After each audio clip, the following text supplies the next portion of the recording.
The following content is provided under a Creative Commons license. Your support will help MIT OpenCourseware continue to offer high-quality educational resources for free. To make a donation or to view additional materials from hundreds of MIT courses, visit MIT OpenCourseware at ocw.mit.edu. First of all, any questions from last lecture? Yes? I have a question about the net present value from the point of currency's value. If the value of US dollar is getting weaker and weaker by year, is it possible net present value of US dollar is positive? On the other hand, net present value of euro could be negative. Okay, so let me repeat the question to make sure everybody heard. The question about net present value is that is it possible that in one currency the net present value of a project is positive, but in a different currency it is negative? That's a very interesting question. And it turns out that the answer is staring us in the face right here. Now, remember, we're in a world of no uncertainty. So we know what future cash flows are going to be, and we know what future discount rates or discount factors are going to be. That's by assumption. And in that world, when I give you the value of a sequence of cash flows, this V sub 0, if I want to denominate it in dollars, then presumably all the cash flows have to be in dollars. If I want to denominate it in yen, then the cash flows have to be in yen. So strictly speaking, assuming that the exchange rates don't change over time, and that's, again, a big assumption, the question is, can I have a different result in terms of the sign of a net present value by changing the exchange rate? Any thoughts on that? What do you think? Yeah? No. No. Why? Because currency have to be a positive number. And just to change the parameter before the real number that you have in order to get this currency we want. Okay. So the answer is no, because the exchange rates always have to be positive, and presumably you're multiplying the cash flows by the same number, either positive of one number or positive another number. So when you multiply a sequence by a positive number, when you add that up, it is either still positive or still negative. In other words, you can factor it out, right? You sure? Yeah. I had a question. When we're doing this in different currencies, you're saying there is no risk. Yeah. But is it possible to have different, the different currencies have different things? Well, right now we're not talking about risk. So let's hold that off for 7 or 8 lectures. I want to ask this question. Have I got it right? Are we agreed that no matter what you multiply it by, as long as it's a positive number, it can't change the sign, so the currency doesn't matter? Yeah, Ernest. But the exchange rate, so the cash flows are at different times. Yes. So if your exchange rate is different at different times, Yeah. then it's not a same factor throughout the... The assumption is that it's fixed. There's no uncertainty. But I didn't say it was the same. So you said that it was the same. I did. You're right. So Shlomi, you're right. If the exchange rate is the same over time, then when you multiply by one number, it's the same number for every cash flow. Then it factors out, and then you're multiplying V sub 0 by a positive number. So if V sub 0 is positive, it stays positive. If it's negative, it stays negative. But no uncertainty doesn't mean that it's fixed. So here's the subtlety. The subtlety is that if I assume that the exchange rate is fixed and known, but going up over time, whereas in US dollars it stays fixed, that makes a difference, right? So it's possible that if I change currencies and the currency is rapidly appreciating or rapidly depreciating, then you can actually change the net present value of the project. But it has to be the case that the particular path of the currency appreciation or depreciation is exactly opposite what's going on with the NPV. So the bottom line is you've got to do the calculation. And you have to use the currency that you care about. So if you're in US, you presumably care about getting paid in US dollars. You would use US dollars. If you're in Japan, you get paid in yen. You want to do it in yen, and you have to do the currency conversion.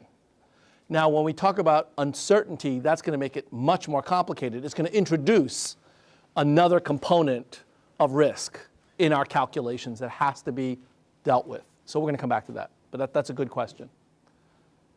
Anybody else? Yes. Last lecture used the term paper a number of times. Just wondering if you could give us a quick definition of that. Of what? Paper? Paper.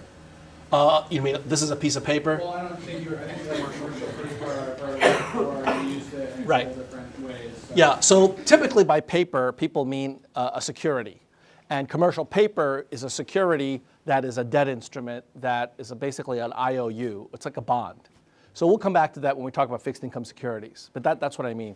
By the way, you raise a good point. When I mention terminology, feel free to ask me, but in turn, I'm going to feel free to tell you, you may want to look that up in Brealey, Myers, and Allen, because I want you to read the book alongside of what we're doing in class, because you'll need to pick up this terminology, and we don't have enough time in this 20 lectures to cover all the terminology that you need to know.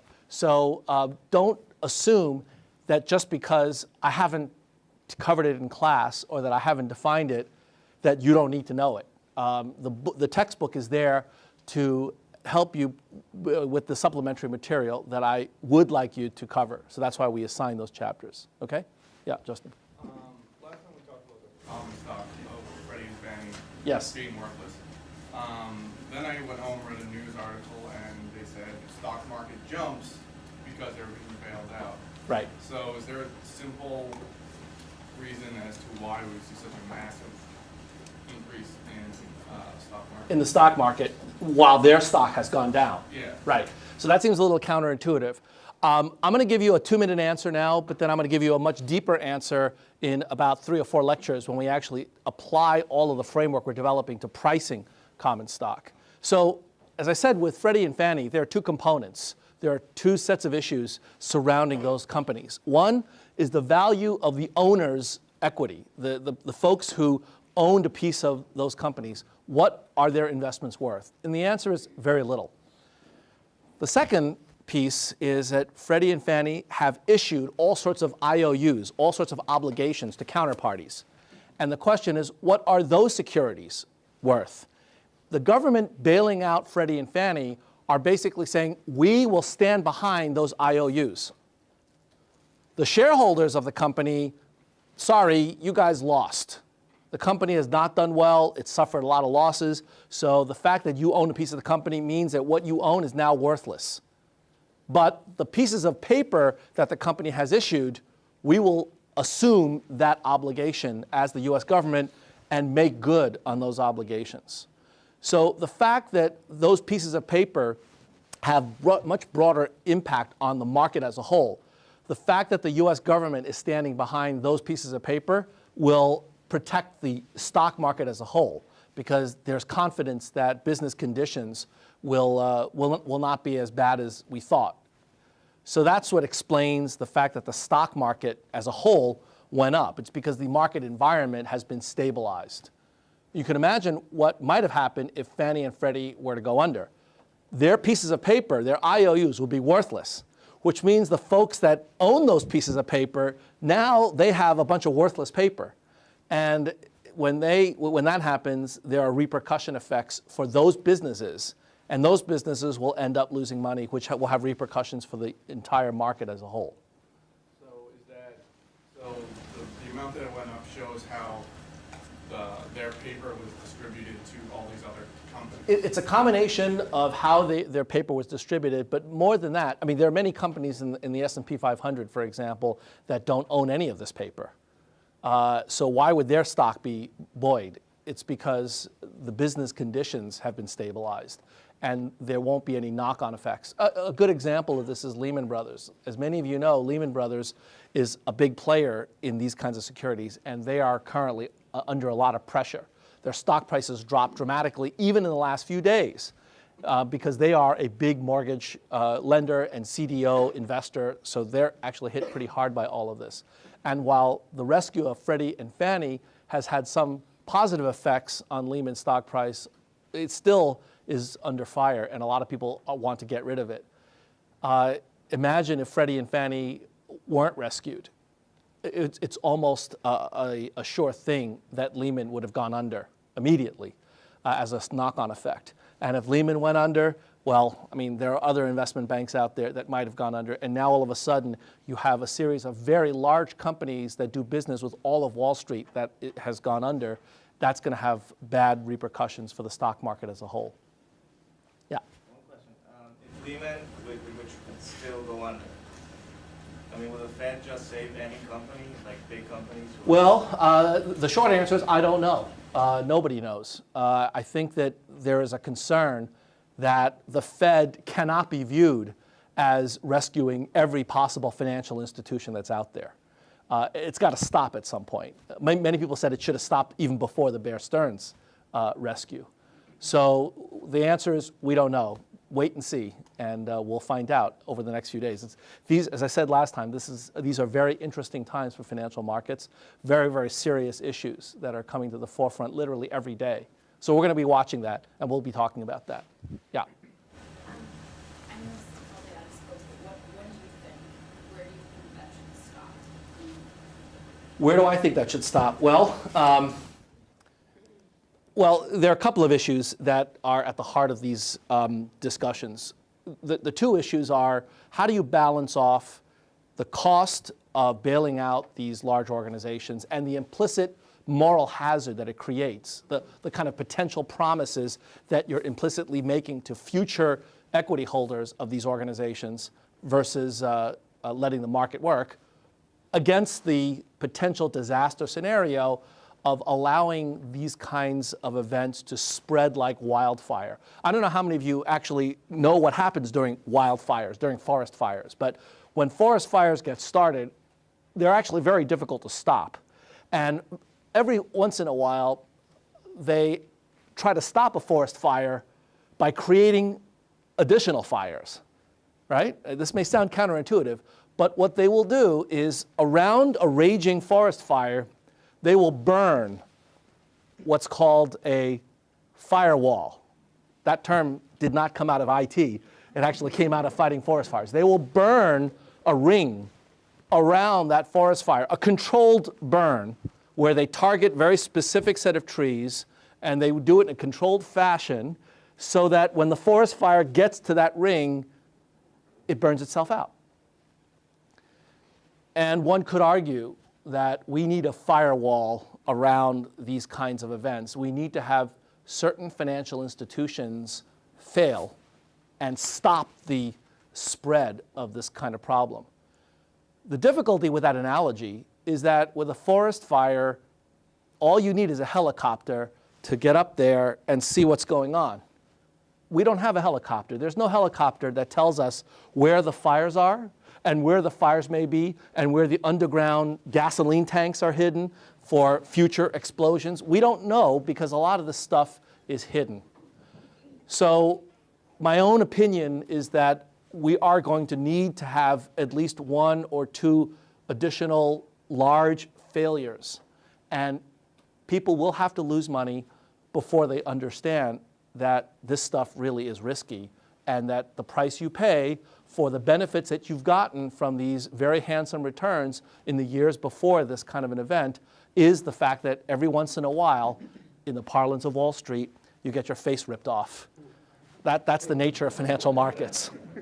So I think that it's very dangerous to rescue these companies, but at the same time, you have to balance that against the risk of creating a mass panic. And if we do create that mass panic, there's virtually no way to stop it. And then we will run into a very deep recession and depression of the likes that we haven't seen since 1929. That's the balance and the danger.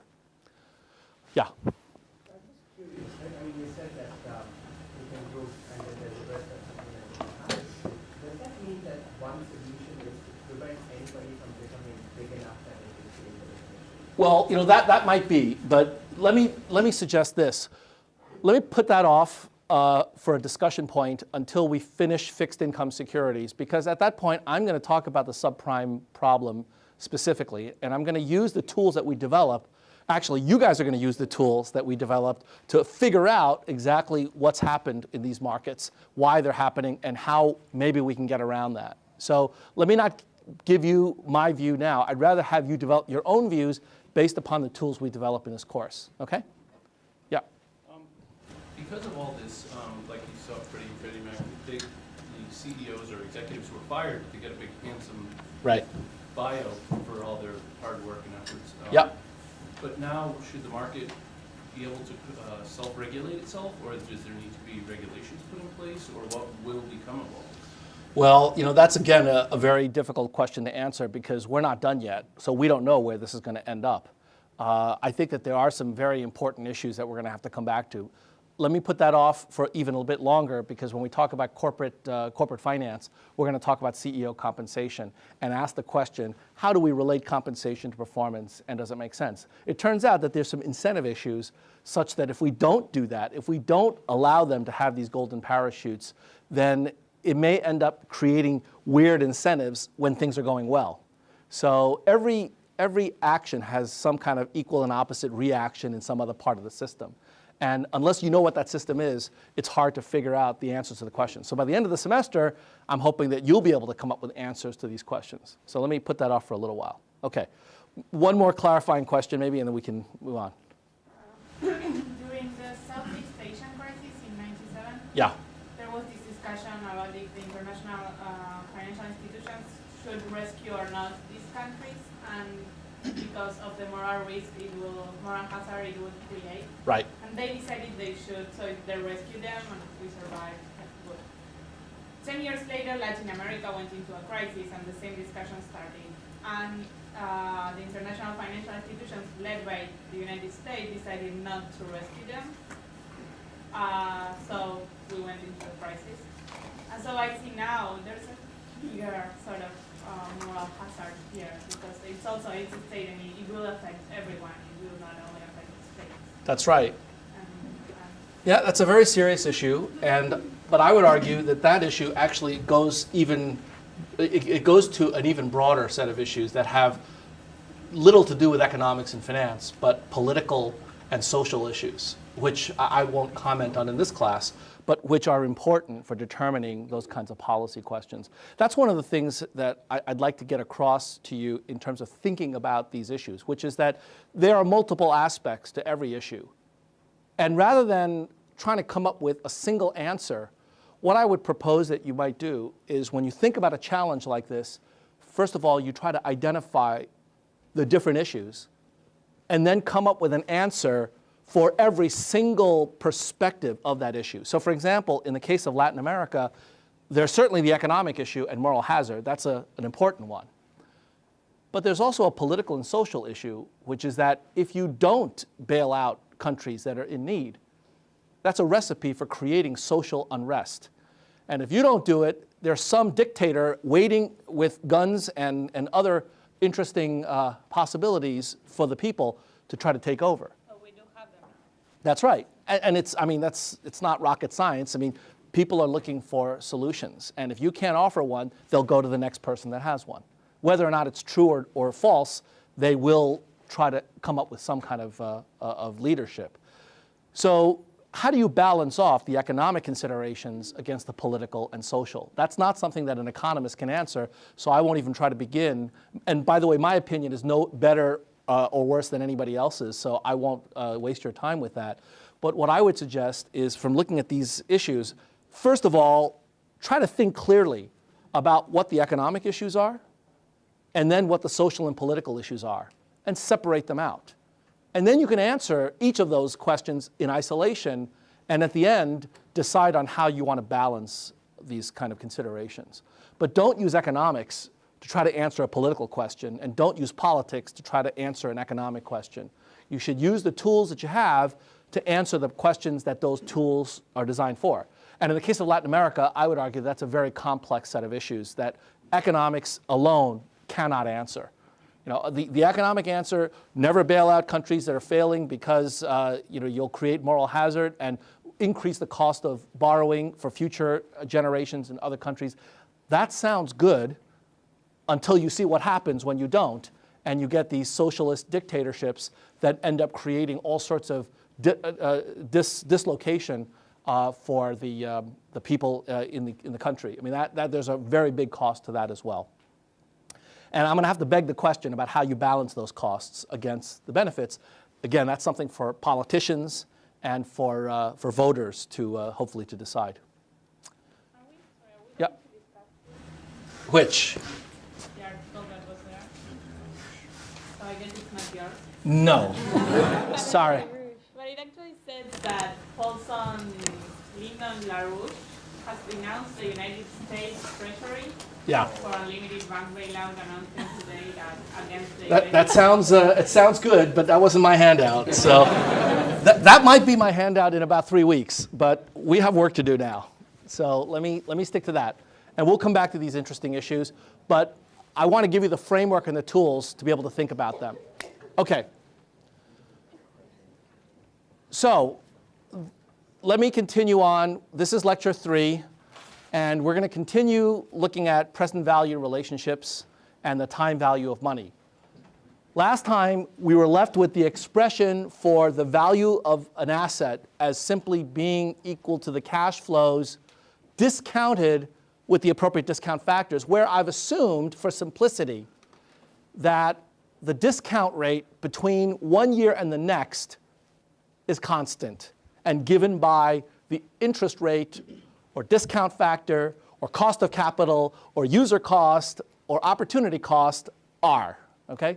They're fancy terms for the simple concept of the number that you use to construct these exchange rates between cash at different points in time. Now, the solution of how you make management decisions, given this simple framework, becomes trivial. Take projects that have positive NPV. That's it.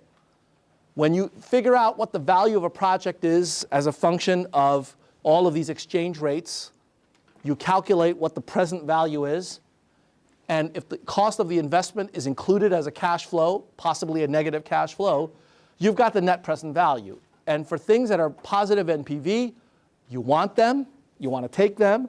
For things that are negative NPV, you don't want them, you don't take them, or if you can, you sell them, all right? Now, there are many different assumptions that got us to this point. We understand that. And we're going to make those assumptions more and more realistic over time. That's, in fact, what the rest of the course is going to be doing. We're going to be focusing on taking this expression and making it more realistic. And it's going to take us 12 more weeks to do that. So it's non-trivial. But that's exactly the objective. Yes? Yeah. Last week you said that the asset value-based is a sequence, not a summation of the cash flow. No, I said the asset was a sequence. What is an asset? An asset is a sequence of cash flows. That's the definition of an asset. Not the value. The value of the asset, remember, is that function that you stick in a cash flow sequence and out pops a number. So the value of an asset is not the same thing as the asset itself, right? You can have a rocket ship that can go to the moon. That is an asset. The value of a rocket ship that goes to the moon, that's a different thing, right?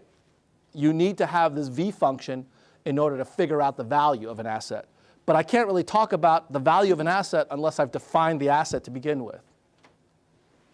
So V sub 0 is the value of the asset. It's not the asset itself, it's the value of the asset. The asset itself is the sequence of cash flows. Now, here's a simple example about how these discount factors work. This is just an interest rate example. If you let little r equal 5%, then you can figure out what the value of $1 is in the future, or you can figure out what the value today of a future dollar is. It's just using simple arithmetic to be able to do that. So this is just a simple concrete illustration. And if you graph the present value of $1 over time, you'll notice that as time goes out farther, the present value of $1 declines, not surprisingly. $1 today is worth more than $1 tomorrow, but $1 tomorrow is worth more than $1 2 years from now, and $1 2 years from now is worth much more than $1 an infinite number of years from now, right?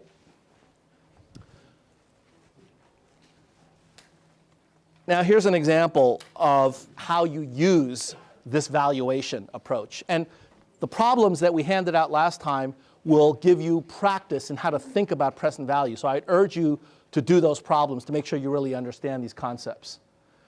Here's an example where a firm spends $800,000 every single year for electricity at its headquarters. And by installing some kind of specialized computer lighting system, it turns out that you could reduce your electricity bills by $90,000 in each of the next 3 years. Now, of course, it costs money to install that system. It costs $230,000 to install that system. So the question is this a good deal? Should you do it? That's a management decision. And the management decision relies on valuation first. Once you value it, then you can make a decision. So you've got $90,000, $90,000, $90,000 in the 3 years as your cost savings, but it's going to cost you $230,000 up front. Now, if it turns out that the interest rate is 4%, you can figure out what the answer is. At 4%, it turns out that the NPV of this project is about $20,000. So it's a good deal. On the other hand, if you change the assumptions and you make the interest rate something else, well, it might not be a good deal. How would you have to change the interest rate to make this a terrible deal? Increase it or decrease it? Increase it. Why? Why does that make sense? Yeah. Exactly. With a higher interest rate, money now is more valuable than the cost savings to your electricity. How do you know it's more valuable? Exactly. The opportunity cost is 10% as opposed to 4%. It's a lot more valuable. If you stick it in the bank, you get 10%. So the cost savings depends on the interest rate at hand. Once you have the interest rate, you can make a decision. Where does the interest rate come from? Exactly, the market. You don't pick the interest rate out of the air. You don't say, I sort of feel like it's a 2% kind of day. The interest rate is what you can get on the open market. See, that's why the market matters. It's because if that's a market interest rate, by saying it's a market interest rate, it means you can actually get that rate from the market. And therefore, it's a real number that can be actionable. It's not a fictitious theoretical construct that may or may not have any practical bearing. It's a number that actually you can achieve. And as a manager, if you're trying to increase the value of shareholder wealth, if that's the objective, it's to make more money for the shareholders, this is the way to do it. So this is what I meant when I told you at the very beginning of this course that finance is the most important subject you'll ever study. It's because with proper evaluation, management decisions are easy. Now, it's not always easy to get to the point where the numbers tell you so much. And so management is trying to understand all of the various different factors and balancing them out. It's like the kind of questions you were asking me at the very beginning of class, I can't answer many of them in the abstract. It depends on the situation. And I'm hoping that by the end of this course, you will know enough about the basic framework to make those trade-offs yourself. And then the art of management works together with the science of management to come up with good decisions. Okay, so this is simple. And in the next few slides, I'm going to ask you to take a look at examples on your own. Here's an example, a real live example, where CNOOC, the Chinese oil company, made an offer to acquire Unocal about a year and a half ago. And I would suggest you take a look at this example and just do the back of the envelope calculation to see whether or not they provided a good deal or a bad deal. But I want to turn now to the main subject of today's lecture, which is one of the most beautiful formulas in this entire course. Now, it might seem strange for me to talk about a formula as being beautiful. You know, a while ago, Paul Samuelson, the great economist here at MIT, once said that you know, either you think that probability theory is beautiful or not. And if you don't think it's beautiful, then I feel sorry for you. And I suppose that the same can be said for this formula. It's hard to believe that a formula can be beautiful, but trust me, it is. And if you don't think so, I feel sorry for you. By the end of the semester, hopefully you will think it's beautiful. Let me explain what we're about to do. I want to come up with the value of a very specific asset, an asset with a very, very simple and interesting cash flow. So this is one of the two special cash flows that we're going to analyze in this class. And this cash flow is known as a perpetuity. A perpetuity is exactly what it sounds like. It pays cash forever. Now, we can debate whether or not forever really exists. I won't try to argue with you that we will live forever, but it's a hypothetical construct, okay? So this is a figment of our imaginations. There exists in my imagination a piece of paper that is a claim such that whoever holds the piece of paper will be entitled to a cash payment of $C every year forever, out to infinity, okay? And the question is, how much is this worth? How much is this piece of paper worth? It's an asset because it's a sequence of cash flows. It just turns out that this cash flow is an infinite sequence. It never ends. It's the gift that keeps on giving. So you would think that it should be worth an infinite amount because it pays an infinite amount of cash, right? No, that's not right. And the reason it's not right is because $1 today is worth more than $1 tomorrow, which is worth more than $1 a year from now, which is worth more than $1 2 years from now. And so the value of $1 paid out into the far future declines. And it turns out that it declines at a rate for which you can actually figure out what the value is today. So here's what we're going to do. Using the same principle of discounting that we did for the previous set of cash flows, we're going to take a sequence and discount it. I'm assuming with the perpetuity that it starts paying next year. So that's the very first cash flow. We're sitting here at date 0, and it pays $C next year, and then another $C the year after, and another $C the year after that, and so on. So we're going to discount them by 1 plus r, 1 plus r squared, ... forever. And so this is an infinite sequence. And those of you who were on your high school math team, you'll know that a quick and dirty way of summing that infinite sequence is basically to multiply both sides by 1 plus r. And you'll notice that when you do that, you get this series back again, but with an extra c. And when you do the subtraction and division, you end up with this incredibly simple formula that says that the present value of this claim that pays $C forever is not infinite. In fact, it's quite finite. It's C divided by R. What a simple formula. If I have a piece of paper that pays $100 a year forever, and the interest rate is 10%, what is this piece of paper worth? Yes? Exactly, $1,000. Isn't that amazing that we could actually value something like that? If the interest rate is 5%, what is it worth then? Yeah, $2,000, right, simple. We have a complete analytical solution for a cash flow that on the surface of it seems like it should be worth a huge amount of money. It's not that huge. Yeah. Well, yes, we're assume that interest rates are constant, absolutely. So interest rates vary. This formula is not right. We're going to come to the case where interest rates vary over time. So absolutely, this is still under the simplistic assumption that interest rates are the same. But under that case, I think it's still pretty cool that we're able to come up with a formula for the value, right? Yeah. Can you give us an example of an instrument today that would pay eventually? Well, that's a good question. I was afraid you were going to ask that, but I am prepared. I am prepared to answer that. In the United Kingdom, there is a bond issued by the government called a consol. And this bond is a perpetuity. That is, it pays to the holder a fixed amount every year forever.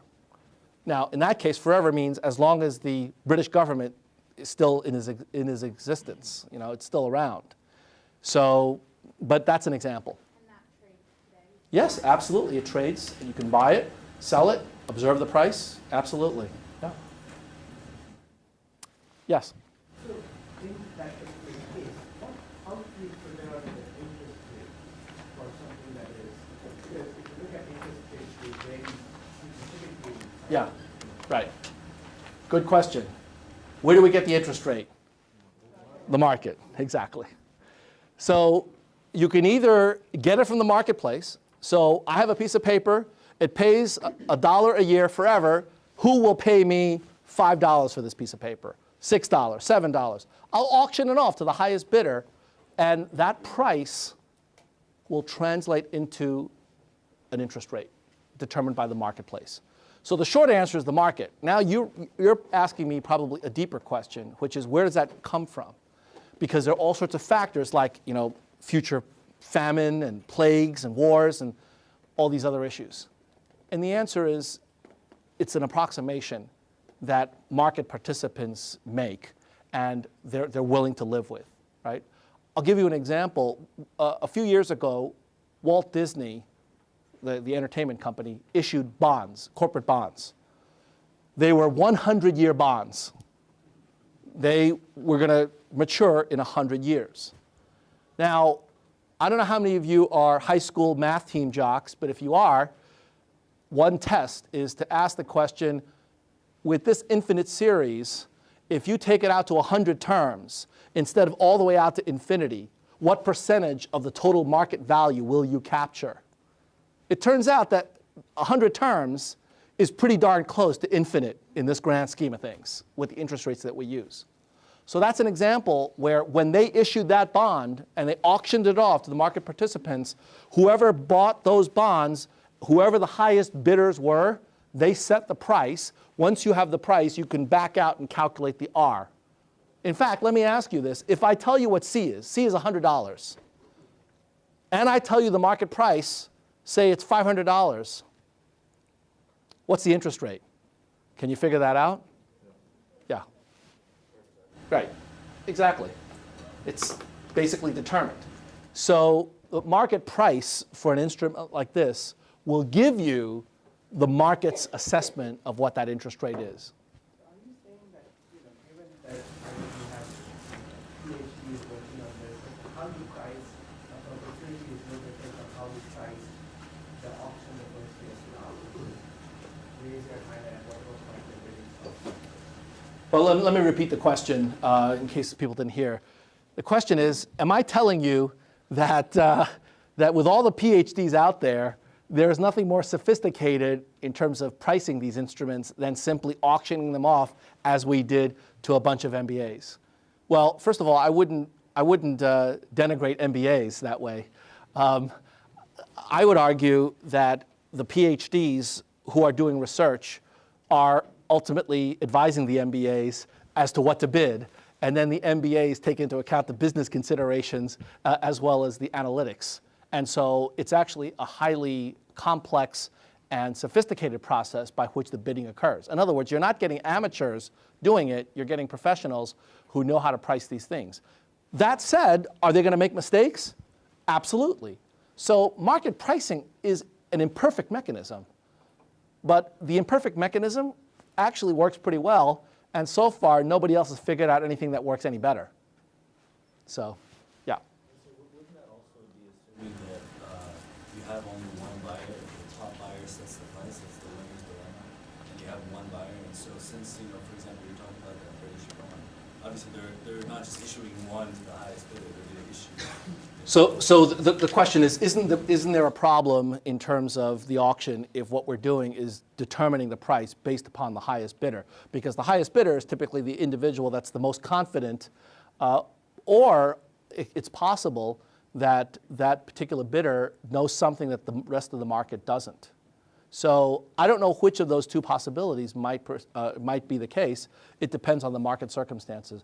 One of the things about auctions, though, is that the design of the auction can actually have a big impact on how informative the price is.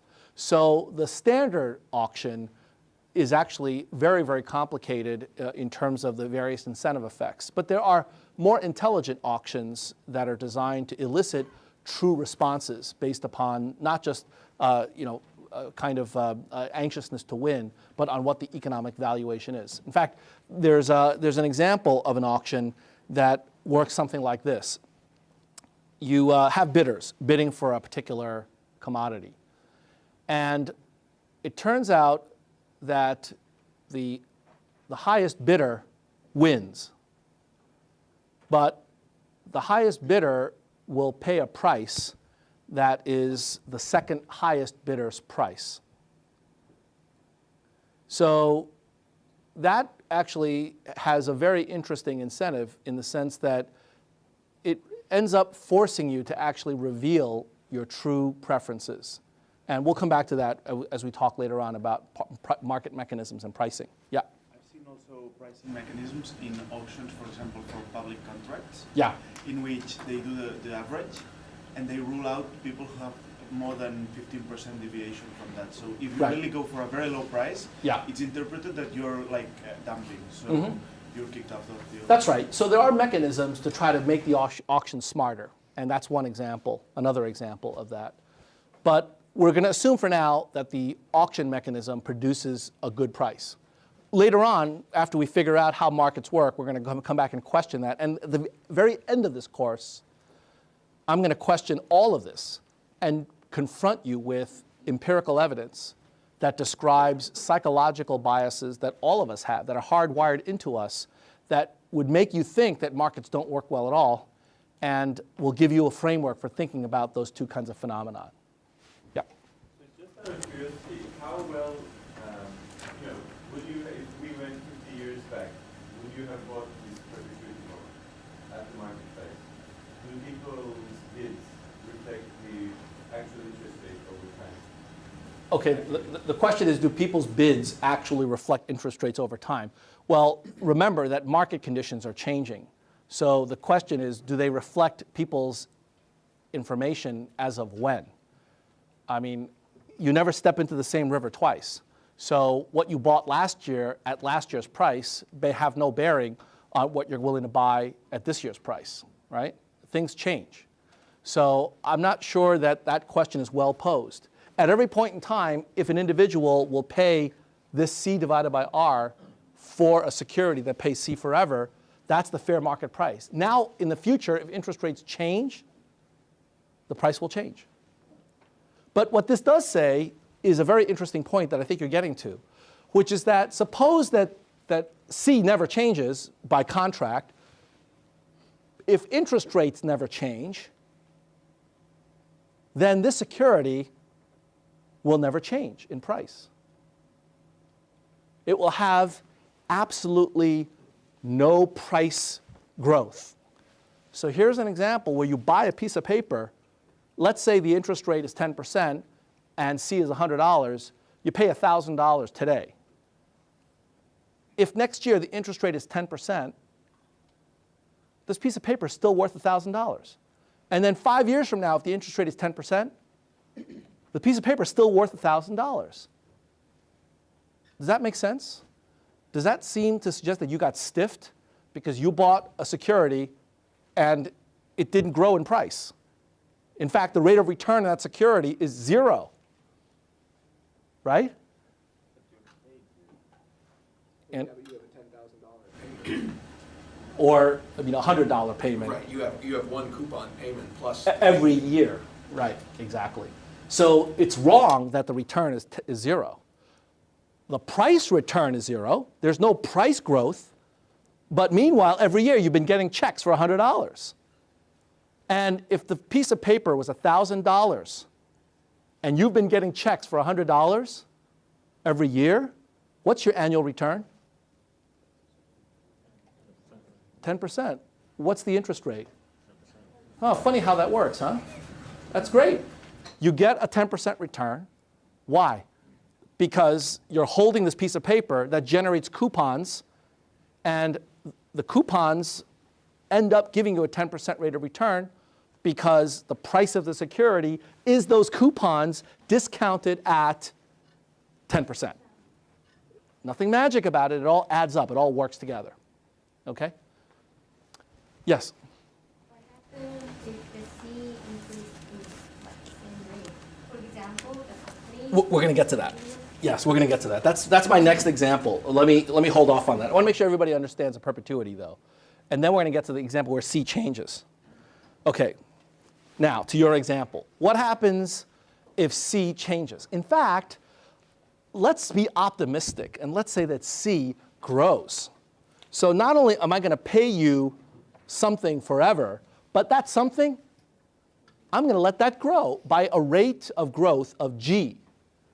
So next year I pay you C, but the year after I'm going to pay you C multiplied by 1 plus G. So let's say G is 5%. Then next year I'll pay you $100. The year after I'll pay you $105.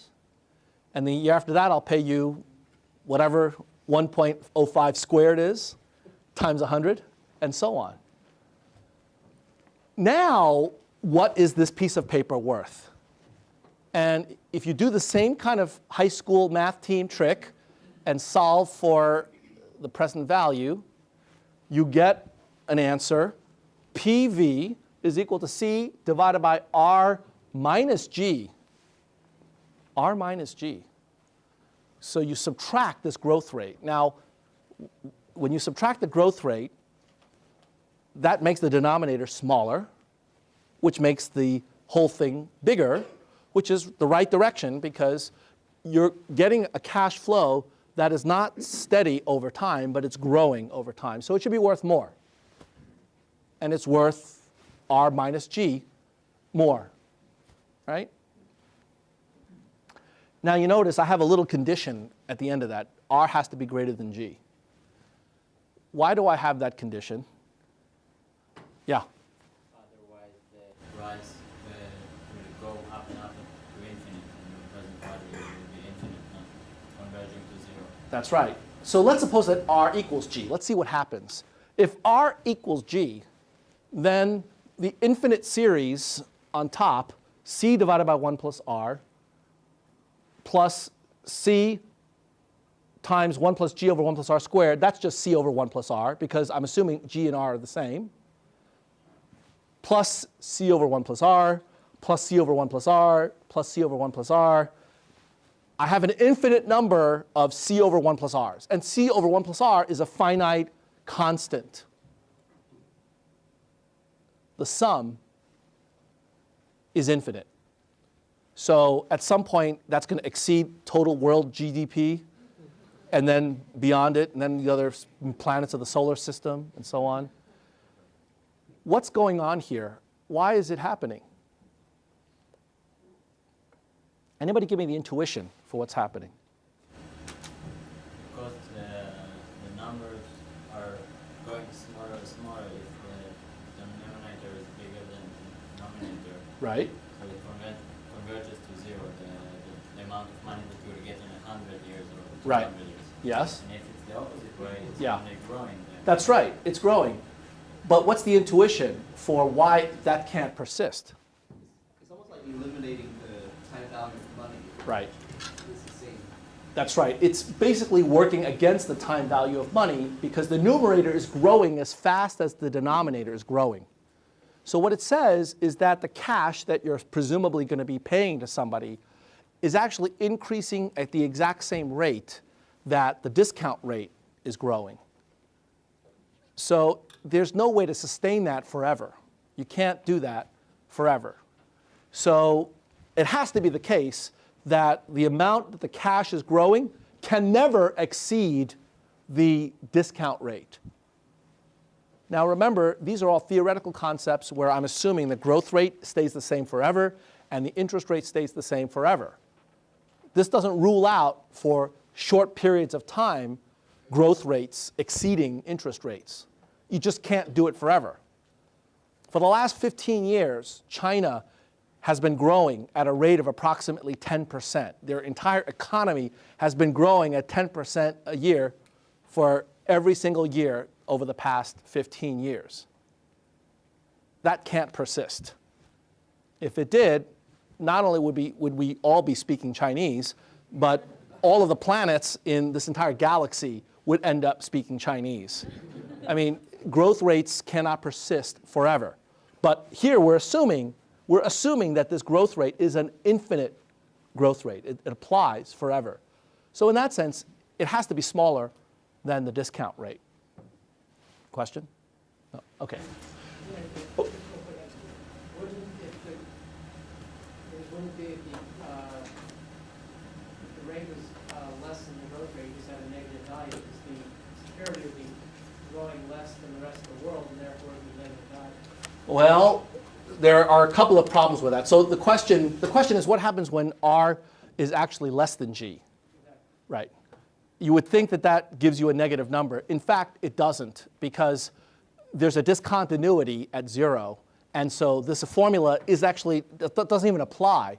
What happens if you do the infinite sum, when R, and when G approaches R, this infinite sum already goes to infinity.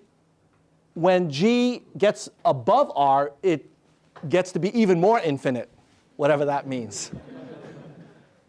Right? Because the numerator is then not growing at the same rate, but it's growing at a faster rate than the denominator.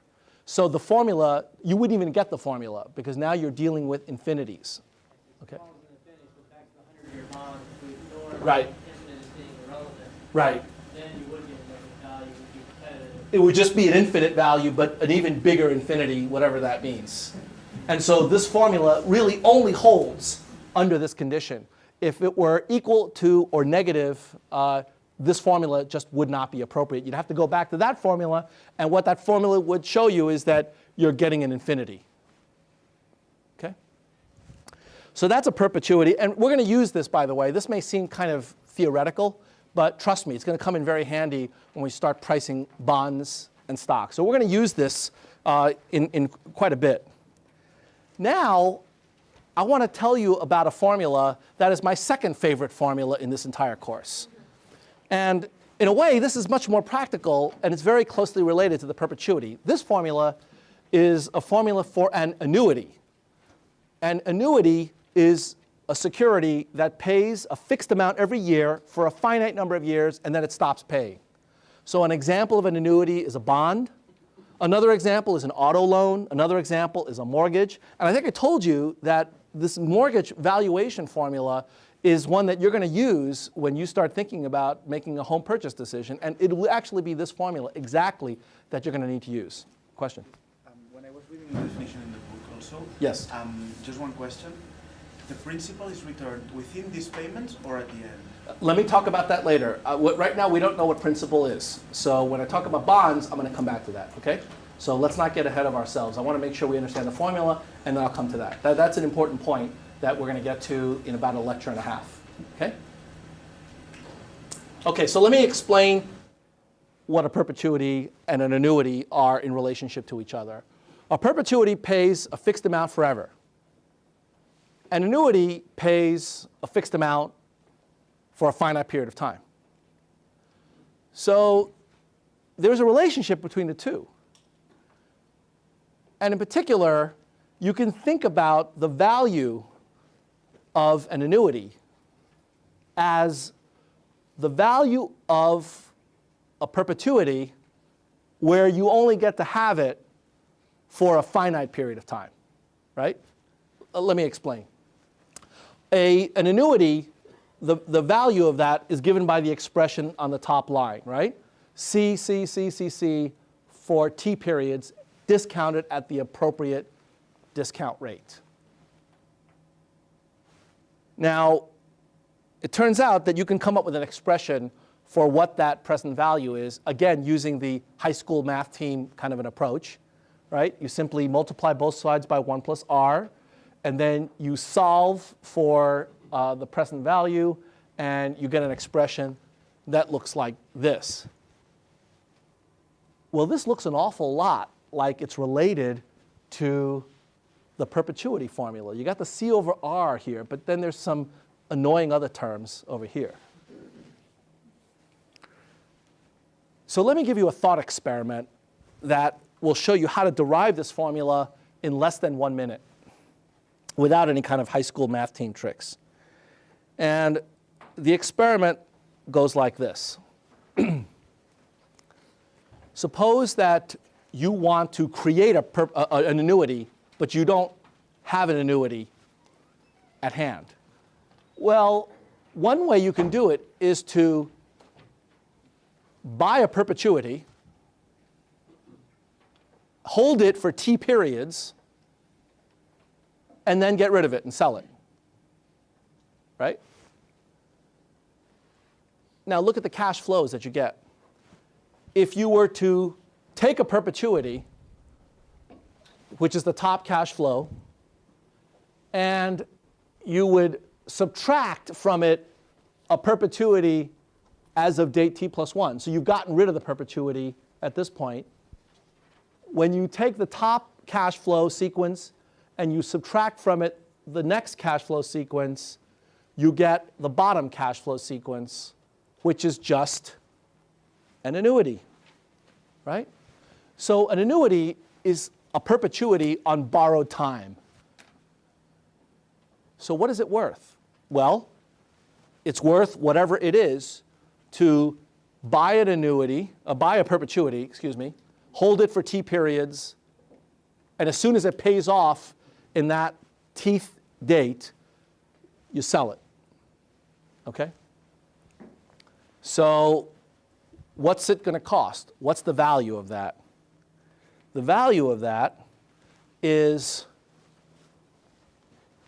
this is what it costs to purchase the annuity today, the perpetuity, sorry, right? C over R, that's what it costs to purchase the perpetuity today. And you're going to hold on to that perpetuity for T days or T periods. And at date T plus 1, you're going to sell the perpetuity. What are you going to get when you sell it? What would you get as the payment? C over R, that's right, because that's the price of a perpetuity. The price never changes. It's always C over R. When do you get paid that price? At T or at T plus 1? T plus 1. Because I want to have T periods of cash flow. So I've got to hold on to that perpetuity at least until T periods. After the Tth date, I sell it, which means I sell it the next date, which is T plus 1. And so I get paid a cash flow of C over R at date T plus 1. What is that cash flow worth today? Remember, it's at 2 different points in time. I need to use the exchange rate to convert it to the same currency. What's the exchange rate between date 0 and date T plus 1? Yeah, Shlomi?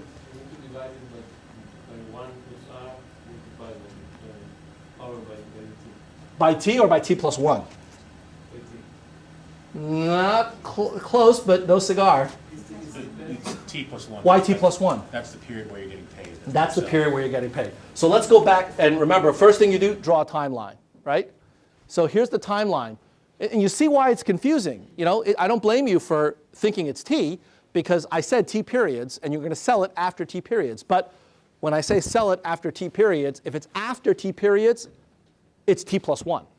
So take a look at this diagram, and you've got to draw the diagram. You've got to draw the diagram to really get this, okay? The top part is a perpetuity. The middle part is that same perpetuity at date T plus 1. So if you own the top piece and at the same time you sell the middle piece, that means at time T plus 1, you're going to give up all of your future cash flows because you're going to sell the perpetuity. Then you're left with the actual annuity cash flow that we want. So the question is, what does this transaction cost? I buy that, it's going to cost me C over R. I sell this. This is a sequence of cash flows.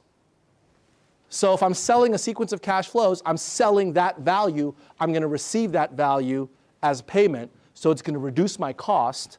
And so like any other sequence of cash flows, when I sell this, I have to value it. And it turns out that this is equal to the value at this date, the value of the perpetuity at this date.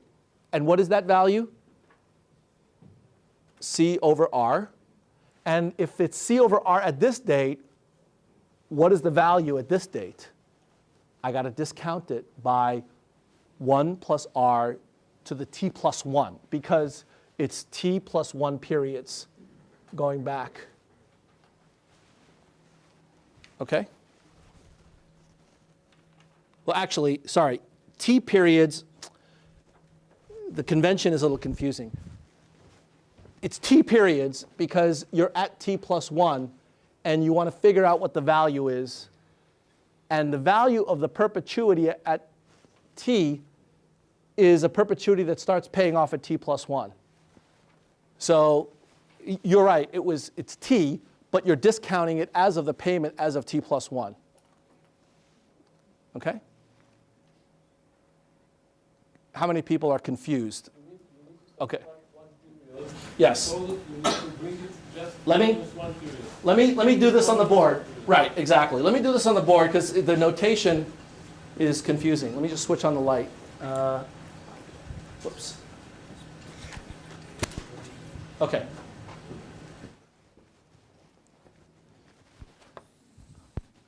So we're going to start by assuming that we've got a perpetuity at date 0. So this is date 0. And remember, the definition of perpetuity is that it starts paying the next period. And so it pays C until this date. And, sorry, t plus 1 pays t plus 2, and so on. The annuity that we want to value is an annuity that is just consisting of the first t cash flows, right? So what I claim is that if you engage in the following transaction, at date 0, you buy a perpetuity, and you also agree to sell that perpetuity at date after date t.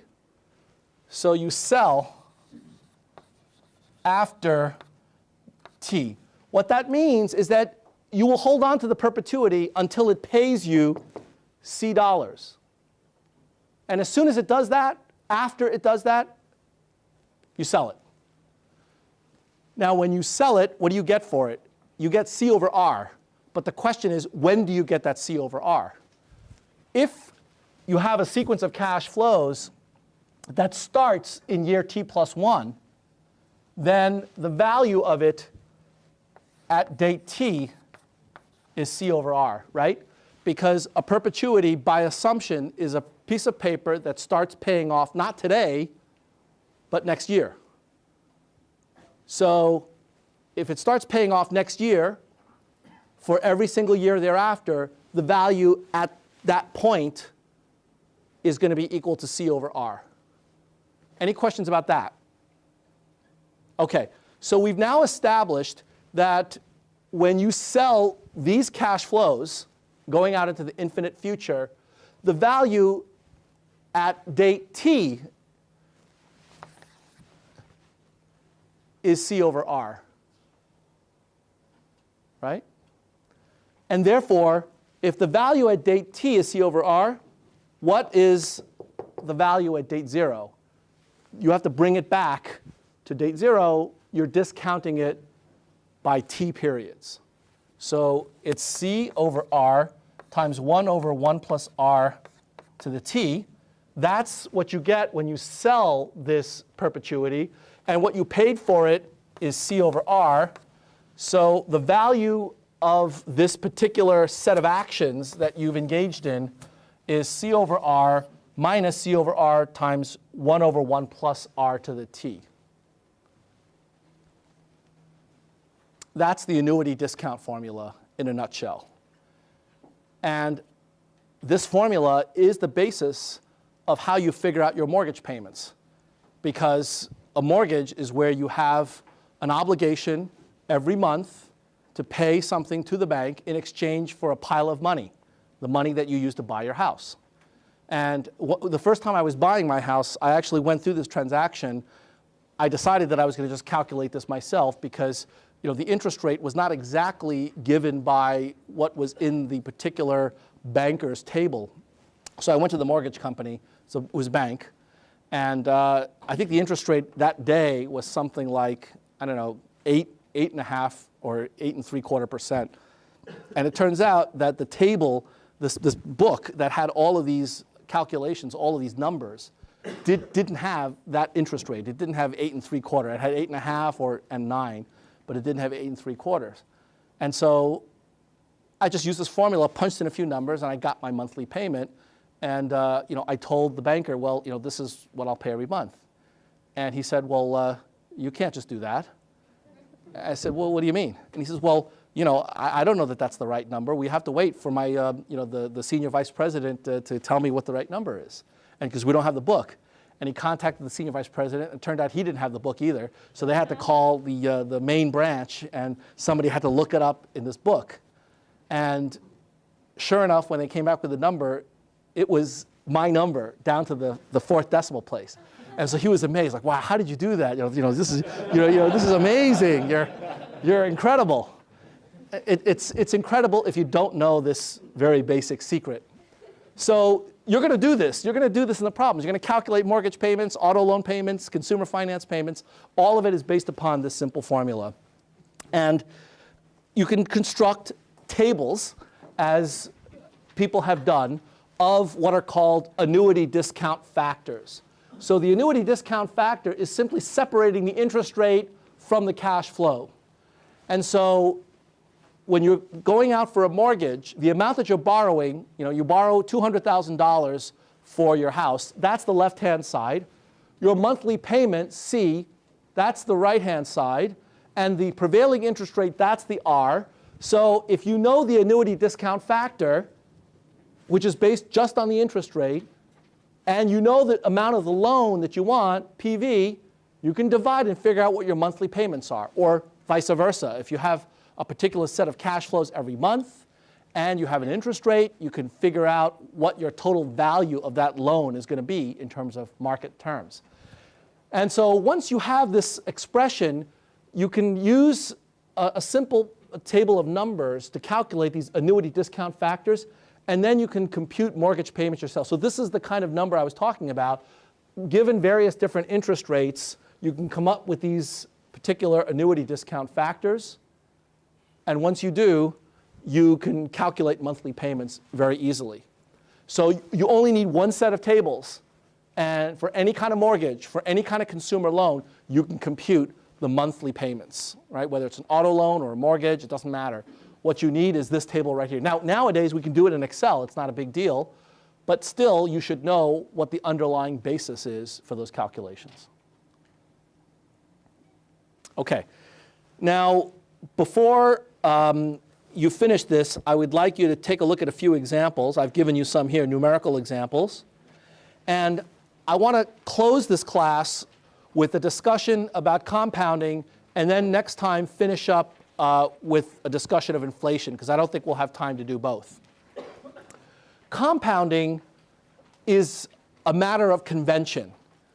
And I want to explain what that convention is and try to give you a little bit of motivation for the logic of it, so that at least it doesn't look like I'm just making it up out of the blue. The idea behind convention is to take into account calendar effects, and in particular, the possibility of early withdrawal. And let me explain. When I tell you that an interest rate is 10%, typically that quote is in terms of an annual interest rate. All right? Almost all interest rates in the world are quoted on an annualized basis, meaning if you were to keep an investment for a 12-month period, that's what the rate of return for that investment would be. The problem with that quote, that 10%, is that what do you do if you want to withdraw your money after 6 months? What should you get paid then? Well, it would seem fair if you agreed to a 10% interest rate per year to say, all right, if I take it out in 6 months instead of a year, maybe you should only pay me half the interest rate, right? That seems like a fair deal, right? Instead of 10%, pay me 5%. And maybe if I keep it in for only a month, it would be fair not to pay me 10% for that month, but to pay me 10% divided by 12 for the month. The reason that that discussion matters is that if you agree that that's the fair thing to do, well then 10% is not what you're going to get. Because if you get paid 5% interest over the first 6 months, you take your money out of the bank and they give you that 5%, and then you put the money back in the bank literally the next minute and keep it in for the next 6 months, you're going to earn another 5% on your original amount, plus you're going to earn 5% on the first 6 months, 5%. You're going to earn interest on the interest. And the banks know that, and after a while they were okay with that. That's a convention. There's no reason it has to be that way. The bank could say, I'm going to give you 10% interest, but if you want to withdraw your money in 6 months, I'm going to give you the amount of interest such that if you were to take the money out and put it right back in and hold it, you would get 10%. Does anybody know what that interest rate would be? How you'd figure that out? Yeah, Shlomo. Roots, that sounds painful. It's like, is that like a root canal? What root do you mean? You're right. What is it? If you want to take the money in the half of the period, yes. And you assume that the period is 1 year and the rate is 10%. Yes. So you look to the root of 1.1. The square root. Square root. Right. Then you will get a little bit less than 5%. That's right. 4.8. Exactly. So what you would do in order to figure out what the 6-month interest rate would be, so that when you held the interest on the interest over through the whole year, it would add up to exactly 10%. The way you would do it is 1.10, take the square root of that, minus 1, that's the interest rate that you would have for the first 6 months and the second 6 months, a little less than 5%, such that that number, when you add 1 and multiply it by itself, you'll get 1.10. They don't do that mainly because nobody likes dealing with roots except dentists, okay? So what they do is they say, okay, as a matter of convention, here's what we're going to do for you. This is the deal we're going to give you. When we say 10% on an annualized basis, what we mean is that it's going to be compounded typically on a monthly basis and nowadays on a daily basis. What that means is that the interest rate that you're actually going to get is the stated equivalent, it's the stated annual rate divided by the compounding interval. Now that's a good deal when you're a depositor. That's not a good deal if you're a borrower. Because when they tell you, you want to borrow money from me, I'll give it to you at a great rate. It's going to be at 10%. But when you actually look at how much interest you're paying, you're going to find out that actually it's more than 10%. So that's where the term APR and ERA came from. What does APR stand for? Anybody know? When you see this ad on TV for auto loans, buy your loans, buy a car, no money down, we'll give you a loan. The APR is X percent. Annual percentage rate. That is the stated rate. That's not the rate including the effects of compounding. So as a depositor, when you're lending money to the bank, that's what it means to deposit money at the bank, That's a good thing, because the annual percentage rate of 10% is actually not what you're getting. You're getting more than that because it's going to be compounded on a monthly or in some cases on a daily basis. Okay? In other words, the compounding means you get interest on your interest on your interest's interest going forward, right? So you've got to keep in mind that when you see these discount rates being quoted, ask whether or not they are APR, annual percentage rate, that's like the 10% stated rate, or EAR. EAR is the equivalent annual rate. That's what you're really going to get. That's what you would actually get in terms of literal dollars at the end of the year if you did nothing but left the money in there for that entire year. It would include the interest on the interest on the interest on the interest and so on. Yeah? This is also known as the APY, right? Annual percentage yield. Yeah, that's right. Now, this is a very clear example of it, okay? If you've got $1,000 and there's no compounding effects and the interest rate is 10%, you're going to get $1,100.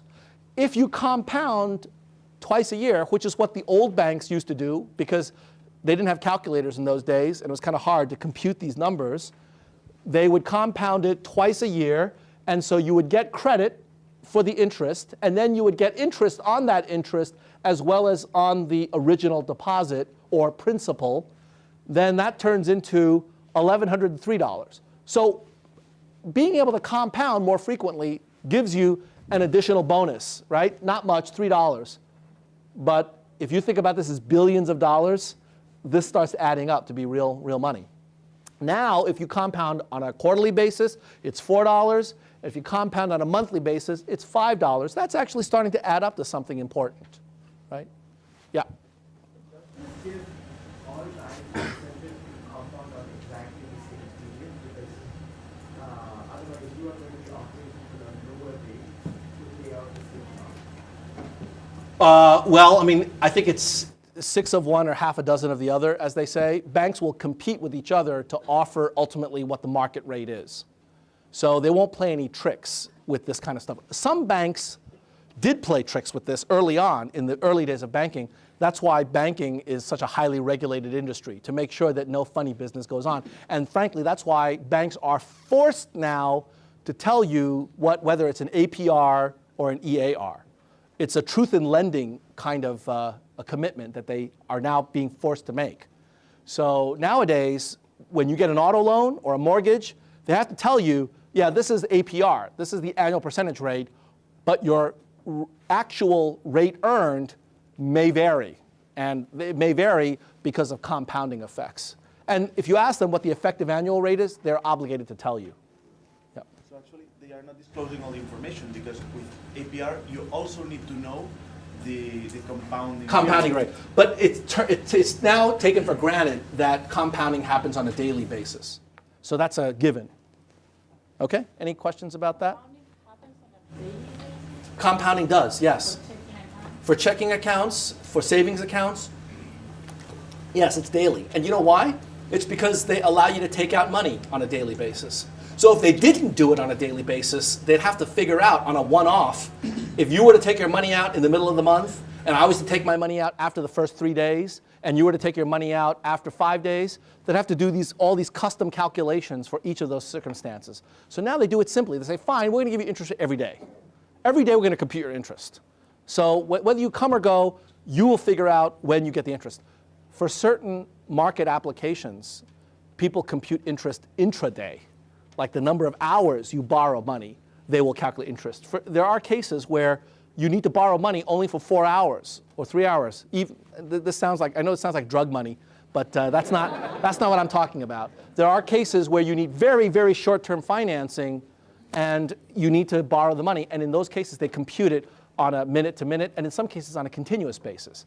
So I'm going to leave you with a little puzzler, which is if this tells you what the effective annual rate is where you're compounding at intervals of n, right? So if R is an APR, an annual percentage rate, and n is denominated in months, so monthly would be 12, right?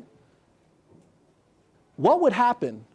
What would your effective annual rate be if you compounded not every day, not every hour, not every minute, not every femtosecond, but literally every possible time slice, the narrowest time slice you can think of, if you did it continuously, if n were to go to infinity, what would you get? Think about that. That's a little puzzler. It turns out that's called continuous compounding. So you're compounding continuously. It turns out that you actually get a number. And what that number is really bizarre. So I want you to think about that, and we'll take that up next time, all right? Thank you.